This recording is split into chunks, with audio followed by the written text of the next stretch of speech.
После длительной реконструкции во Владикавказе возобновила работу газонаполнительная станция. Первый подземный емкостный парк «Газпрома» на Северном Кавказе теперь соответствует всем требованиям пожарной и промышленной безопасности. Объект открыли представители группы компаний «Газпром Газэнергосеть» и глава администрации Владикавказа Сергей Дзантьев. Рассчитываем на дальнейшее развитие компании. Готовы к любым инвестициям, потому что инвестиции – это рабочие места, это налоги, а администрация города может только это приветствовать.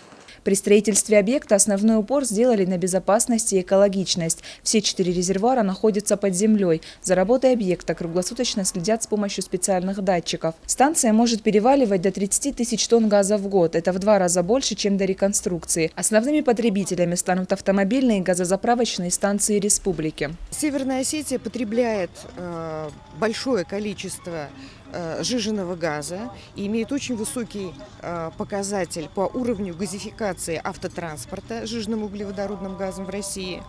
Это, конечно, обязательно должно сказываться на экономике и экологии региона. Мощности станции хватит, чтобы обеспечивать потребности не только Северной, но и Южной Осетии. По словам представителей «Газпрома», в соседнюю республику сжиженный газ будут перевозить в специально оборудованных машинах. Анжела Засохова, Евгений Маркин, Осетия ТВ.